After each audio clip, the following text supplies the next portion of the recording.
Porto Levante, Darsena, Marina di Porto Levante, nel comune di Portoviro, successo per il progetto Imbarcabili, il progetto di Mattia Catapan, fondatore dell'associazione Crossabili, e Alvaro Dalfarra, campione di motocross e freestyle. Per una giornata intera una quindicina di imbarcazioni da pesca della lunghezza di oltre 7 metri hanno ospitato i partecipanti appunto di Imbarcabili.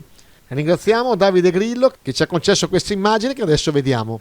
Crossabili, si parte!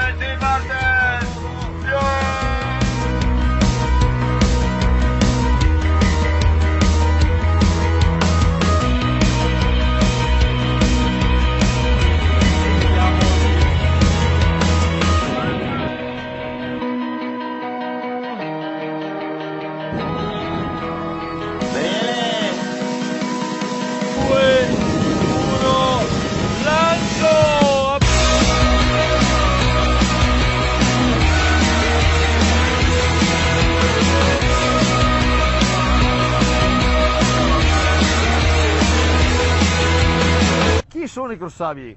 Una banda di matti. Giornata meravigliosa, primo pesce preso, pregiato, una bella mormola. Fanno finta di abboccare.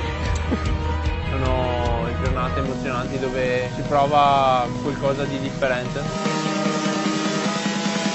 Ne abbiamo provato tante esperienze, questa ci mancava di provarla. Sì, è vero, questa ci mancava davvero.